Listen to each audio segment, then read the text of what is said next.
Yet another reason to hate flies. A mysterious man appears in Germany, and nobody knows what to do. And then we take a look at a recent bizarre crime wave, where people are blaming their misdeeds on the zombies. Today on Dead Rabbit Radio.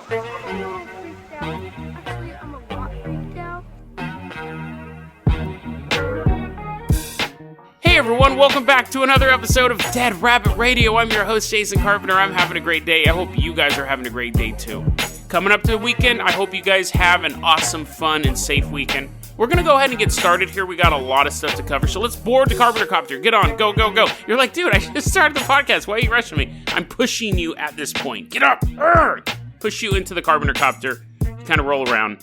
On the Carpenter Copter already is our newest Patreon supporter, Alora. So, thank you so much for supporting the show, Alora. It really means a lot. If you can't support the Patreon, just go ahead and get the word out about the show. That helps a lot as well. So, we're taking off. Sounds like a rocket ship, but it's not. We're the Carpenter Copter. I just got my sound effects mixed up for a second, and the word mixed and missed. We're flying around, right? And you're like, Jason, would you please stop drinking turmeric before recording the podcast? Never! I will not. And for new listeners of the show, I've discovered that turmeric, it's a combination of a normal thing that turmeric does to people where it makes them feel good, and then my mild allergic reaction to it makes it feel like I'm drinking a whiskey. I feel like Alf. Remember when Alf used to eat cat food? You're like, no, Jason, I'm not 45 years old. I don't remember Alf. Alf used to eat cat food and it would make him intoxicated. Wait, no, or was that the prawns from... You're like, Jason, you really can't drink turmeric doing this show. You already can't remember half this stuff. What was the movie with the prawns? District 9. I've realized probably half this podcast is people yelling at it going, the answer is $2.1 million. Like, when I can't come up with an answer, I'm sure you guys are super frustrated. Let's get started with the episode. Now, this next story is gross, just to let you know. So...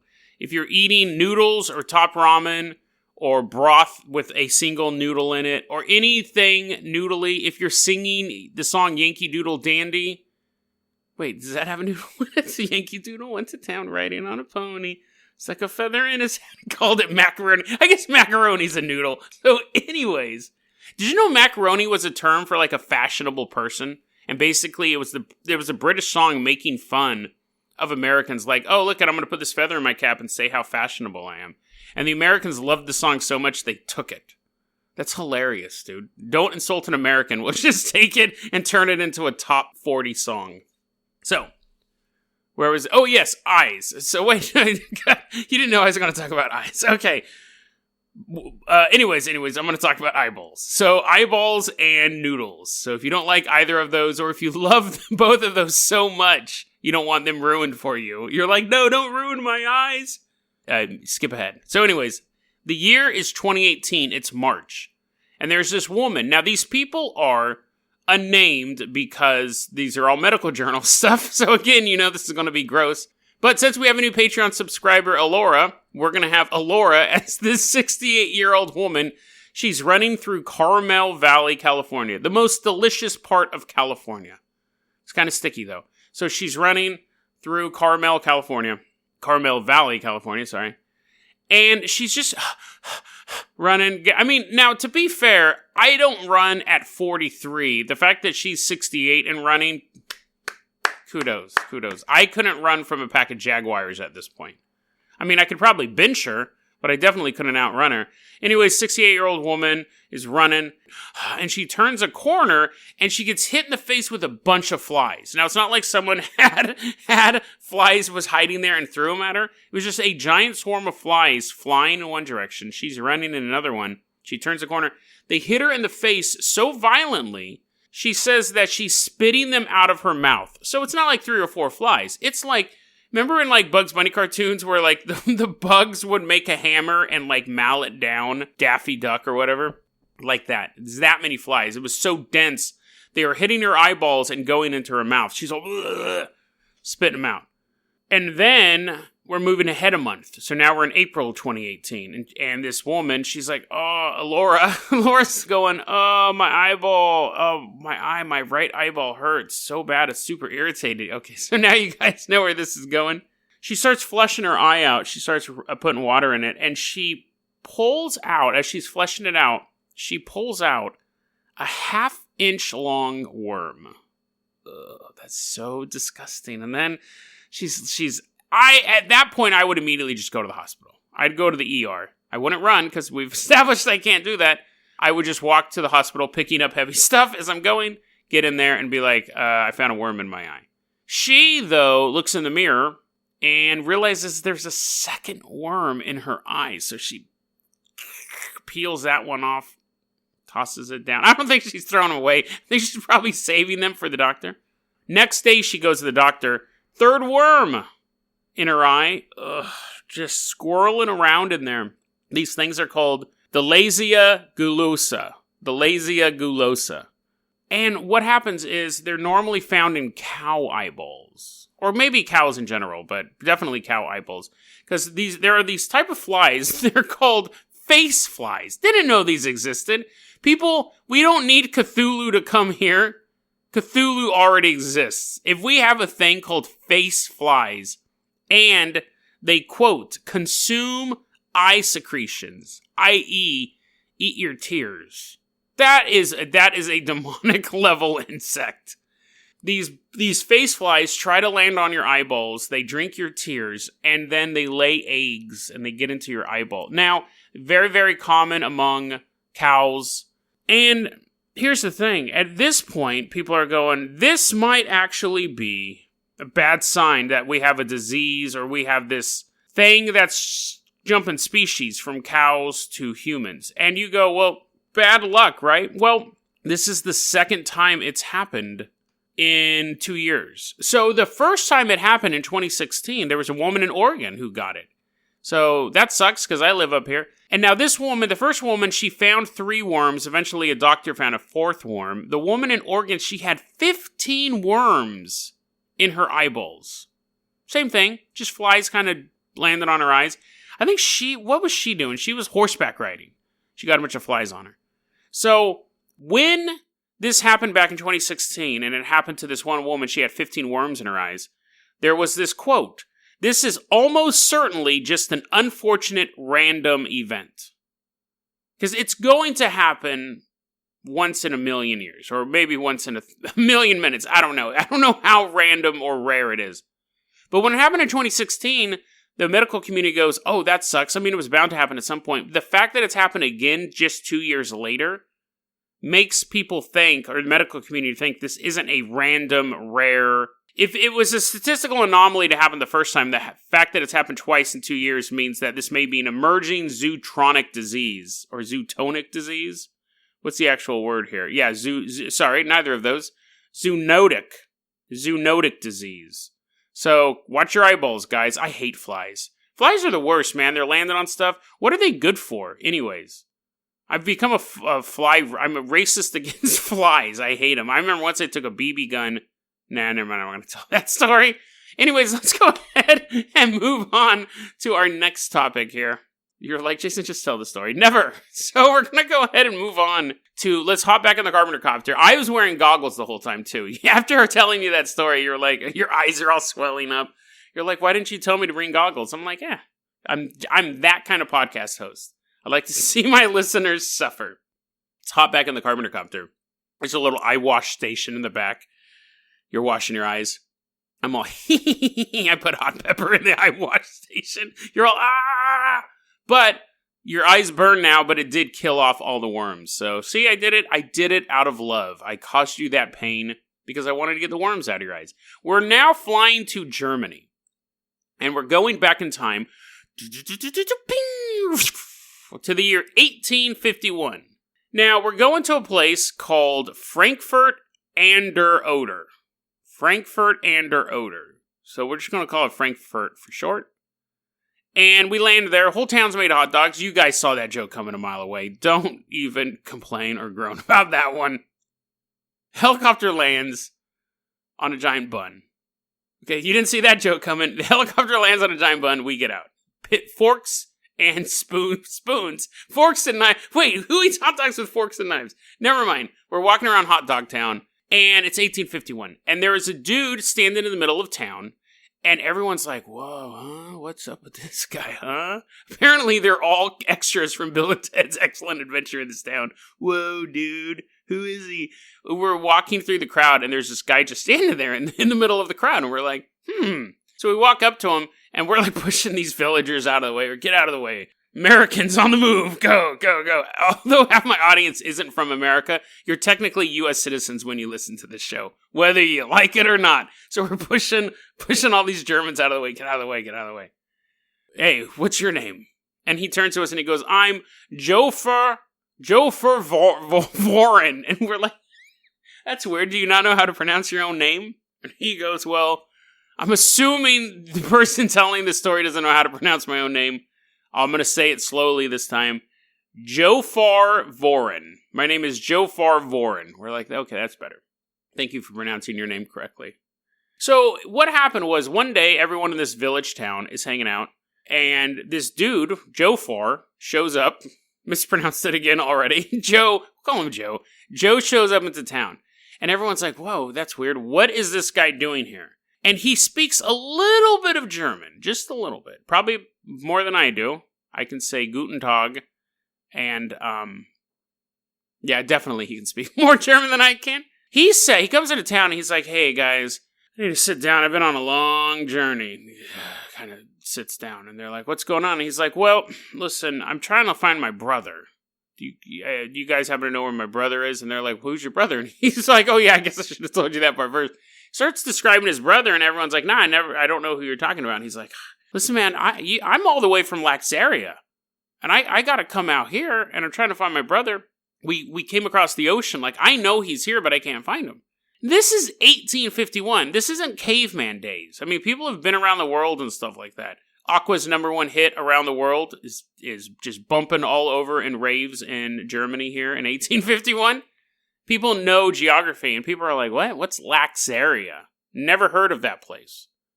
He's like, Laxaria. It's like one of the biggest, it's like one of the most powerful countries. It's right across the ocean. The Germans are like, are you talking about America? And he's like, what? No, Laxaria. Laxaria. You know, it's the country. Is there somebody that I can talk to? Now, so again, broken German, so they're having a hard time talking to each other, and the villagers are like, never heard of any place called Laxaria, but it could be a translation error. They go, this is what they're able to gather. And so when they asked him why he was here, he said that he actually was searching for his brother. He was on a trip to find his brother, but the boat that he was on shipwrecked, and he basically washed up on shore and started walking through Germany. When people start talking to him, he's able to explain a couple things.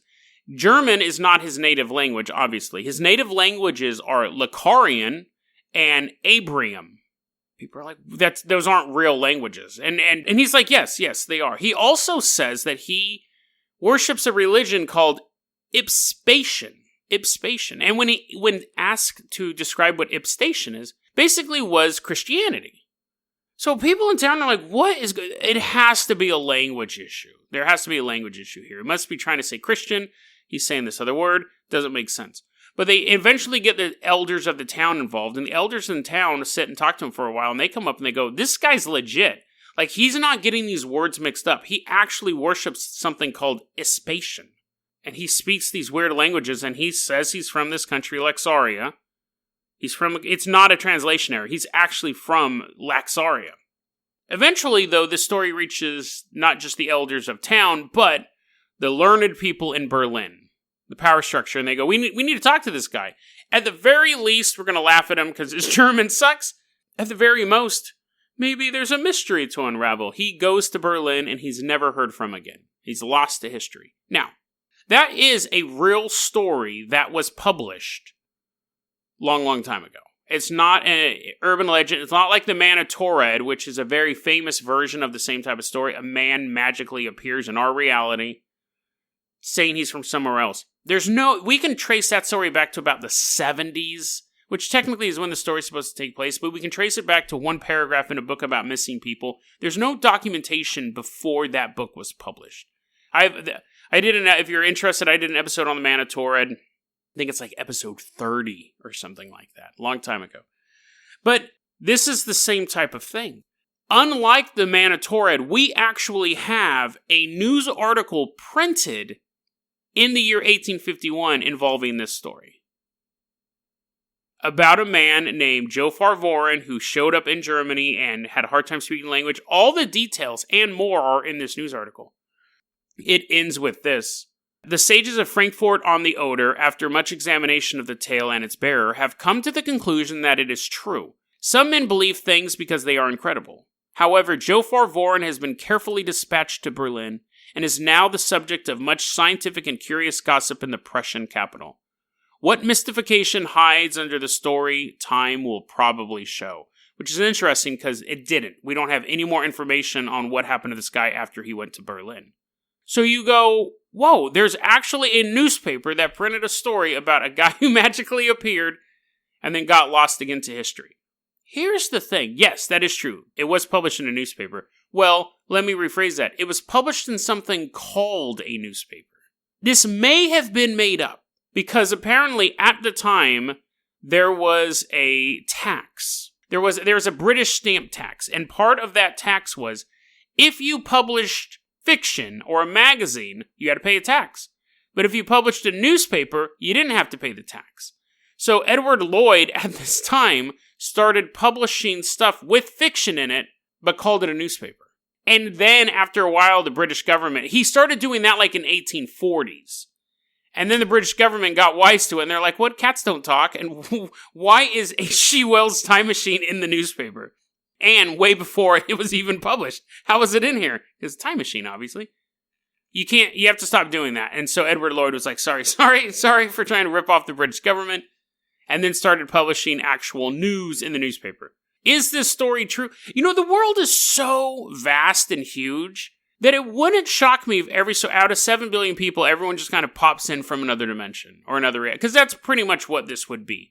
This guy, his brother was lost, he's traveling across the ocean, some sort of portal opens up, some sort of wacky thing, quantum suicide, who knows? But when he crashes onto the shore, he ends up in our reality. Starts walking around. Now, I don't think he went to Berlin and they chopped him up and said, I wonder if on their planet they have two hearts. They probably weren't even thinking that. They probably would just think, whoa, this guy is from someplace else. They said he seemed to have a pretty good knowledge of geography, though, so it was almost like just the names changed of places. But one of the key components to the story of the Manitorid, and I'm not saying the story of Manitorid is fake, I'm just saying we don't have a lot of information on it. One of the key components of the story of the Manitorid is it's temporary. Is that when you flop to an alternate dimension, you're only there for a window of time before you're pulled back out. And then you end up in your home dimension. So he may have gone to Berlin and simply just vanished on that trip. He may have lived a long life. But I kind of hope that he did go back to his home dimension and found his brother. That way it would be a happy ending for him and his brother, and then an interesting story for us. Let's go ahead and move on to our next. You're like, Jason, that was a weird ending. What? I like happy endings. Are you missing your brother? Have you guys seen the trailer for that movie 1917? It's World War I. It looks dope. About the guy. I like movies like this. I like very simple movies. This guy gets an order. It says, your brother and 1,200 men are walking into a German ambush. You have like 2 days to get there, or they're all going to be massacred. And it's about a guy and his buddy walking from one end of the war to the other one. It's shot almost all handheld, and it's supposedly supposed to be one. It's not, but it's supposed to seem like it's just one long over-the-shoulder camera shot. Like you're the third man in this party. Trailers look great, and I really like that director. Was it David Mendes? Shawn Mendes is a singer, but anyways, 1917. It looks dope. Anyways, that has nothing to do with anything we're talking about. Let's go ahead and move on to our next story. So we're leaving behind Germany. We're going to an American interrogation room. So it's all like spooky and dark. I've never been in an interrogation room. I know they're supposed to be super uncomfortable. Police interrogation room. This guy is in the interrogation room. And this cop, you're like, Okay, so police interrogation room. Cop is sitting there across the table from this dude, and they're like, so why'd you do it, William? This dude's name is William Barry. William Barry. Not Barry like... like with a Y at the end. It's Barry like something I'm going to eat. I'm always infatuated by people's last names, and what is a good last name and what is a bad last name. William Barry's not a bad last name, but it's going to be in prison. It's not a hardcore name. William Barry was walking down the street the other day, and he sees this woman, and we don't really know the whole exchange because this guy is kind of nutty. So who knows what's going on? But anyways, he's standing there next to this woman, and the woman turns to him and says, I'm going to feed you to them. I'm going to feed you to the zombies. I'm going to feed you. And he pulls a knife out and starts stabbing her in the back. And she runs away to the zombie horde that she had been gathering for him. But that didn't happen. She didn't say any of that. Well, one part of that story happened. She didn't say any of that. And she didn't have a zombie horde waiting, but she did get stabbed in the back multiple times, and she did run away. That part's true. She ran away to a cop, and she goes, oh my God, you won't believe what happened to me. And he's like, he's trying to guess, and she's like, no, don't guess, rhetorical question. Stabbed multiple times in the back. And she turns around, and he's like, oh my God, your shirt, it's ruined. And she's like, I know. Also, I'm bleeding. So he calls the ambulance and arrests William Barry. He was trying to escape to Knott's Berry Farm in a giant hot air balloon. Snoopy's his getaway driver. So anyways, Snoopy's in the other interrogation room. He's like, just shaking his head. You can't get the visual joke. I'm shaking my head. But the joke is a guy in a giant suit can't talk. Or I guess the joke actually is that Snoopy doesn't talk. He's the perfect accomplice. He will never rat you out. Anyways, though. That joke would have been much better if you guys could have seen me shaking my head. The point being, William Barry is caught, and the cops ask him, well, why'd you stab that woman multiple times? Like, did you know her? And he's like, no, I didn't know her. And you won't believe she was being really mean to me, and she tried to feed me to the zombies. And the cops are like, what are you talking about? He's like, zombies. He was trying to feed me to the zombies. And the cops are like, okay, you're nuts. They'll lock him up. That's the end of that story, right? But that happened in this year. That happened in October 26, 2019. Last year, June 26, 2018. Massive fire. We're going to El Granada, California. Raging fire. 900 hay bales burning in a field. Not a big loss. Cows go a little hungry. Do you use hay for anything other than cow food? Did you know that hippos are herbivores, but if there's no food around, they will eat other hippos? Okay. At least, let me back up here. They will at least eat other animals.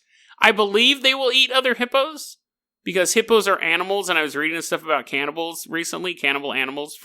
Hey, that rhymes! Has no one ever figured that out yet? Cannibal animals? How is that not a band? How is that not the name of every band ever? Cannibal animals. Anyways, hippos will at least eat. I would love to see a hippo try to eat another hippo. But if a hippo is a herbivore, but if it doesn't have any food, it will eat a fox. Or it'll eat like a lion cub or something. So, it probably will also eat a bunch of marbles in the game Hungry Hungry Hippos. But, fire, flame. Hey, cows eating hay. That's where we were going with this. That happened on June 26, 2018. July 3rd, 2018. Huge fire. Again, same area. This time, 865 hay bales erupt in flame. Now, what's weird about this, other than a bunch of cows being like, oh, I'm so hungry, is them talking, being able to tell people they're hungry, but is that a woman was spotted at the scene of these fires, and apparently she was, like, driving around. I mean, it wasn't in the middle of nowhere. It was, like, farmland, so of course, like, people would drive around, but this woman was driving around. Very, very suspicious. People kept seeing this woman, and she was making odd statements. Not statements like, oh, look at the fire, it burns away the evil. Just weird people. That was statements that were kind of making people a little suspicious.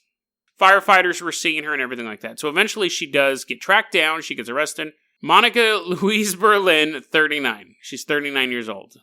She says, the cops arrest her, and she's like, listen, officer, I know that you have a duty to arrest me, but I need you to know that we're on the same side. We are both fighting for the sake of good.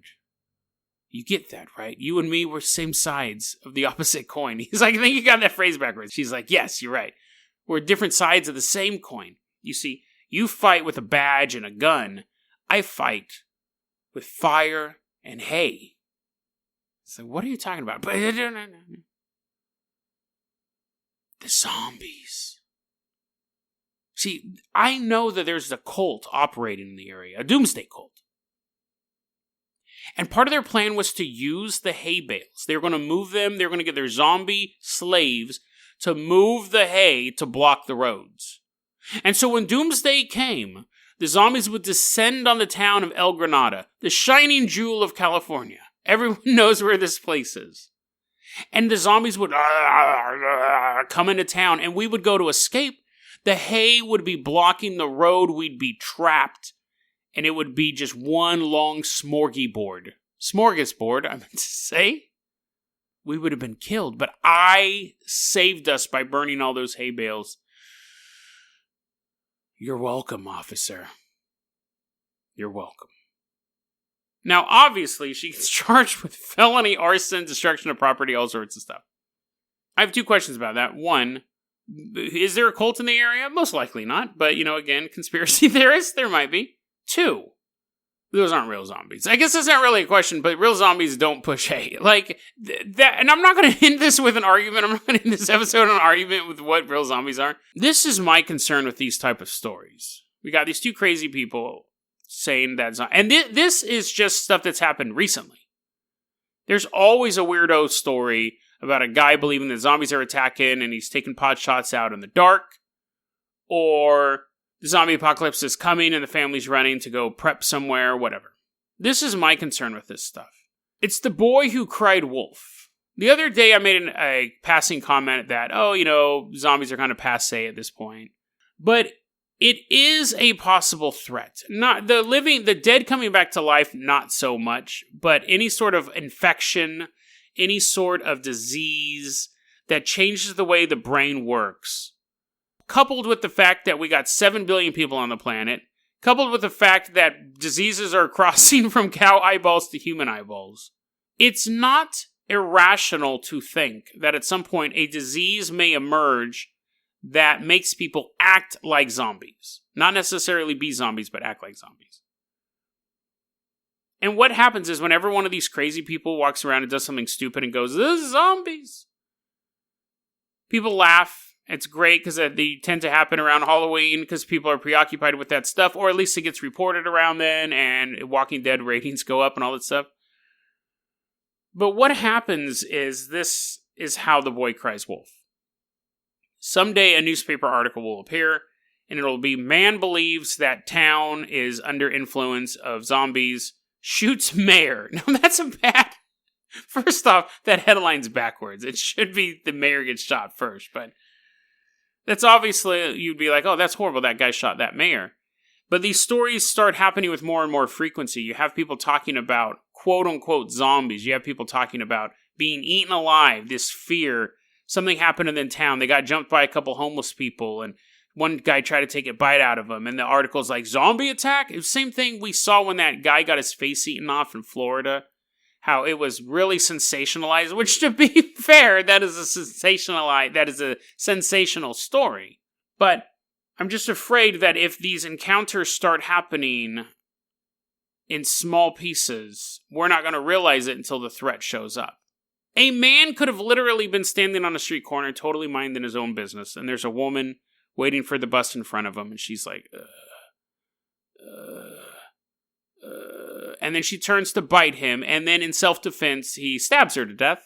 And then they just look at this guy standing over this 90-pound woman, and they're like, dude, why'd you pull a knife out and stab her multiple times? And she laid there and she died. And he's like, she was trying to bite me. I think she was a zombie. She had this look in her eyes. That guy's going to jail. And how many times will that happen in these little incidences where people are getting this contagion and attacking the person next to them?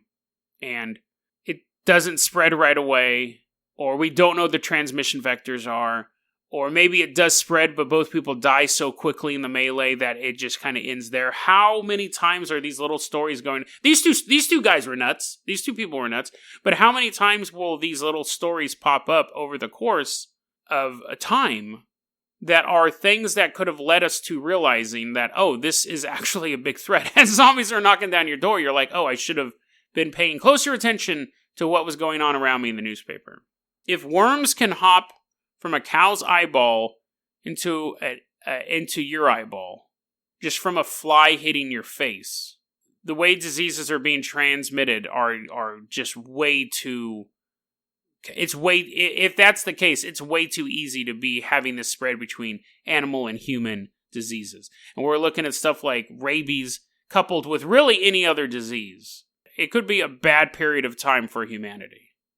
70,000 years ago, a volcano went off, and it so drastically changed the environment of the planet. Humanity was basically reduced to only 1,000 people. And from that 1,000 people, we've regrouped to become the powerhouse that we are today. But we were extremely lucky. And we weren't fighting crazy versions of ourselves. It is possible that a disease will wipe us out, but I think the worst disease would be the one that turns us against each other. That makes humans crazy and bloodthirsty and self-destructive killing machines. And we won't know that's happening until it's too late. Because whenever these little articles pop up where someone's attacked or something suspicious happens or whatever, we're going to laugh those stories off just like we laughed these ones off until those bloody hands are clawing at our faces. DeadRabbitRadio@gmail.com is going to be our email address. You can also hit us up at Facebook.com/DeadRabbitRadio. Twitter is @DeadRabbitRadio. Dead Rabbit Radio is the daily paranormal conspiracy and true crime podcast. You don't have to listen to it every day, but I'm glad you listened to it today. Have a great weekend, guys.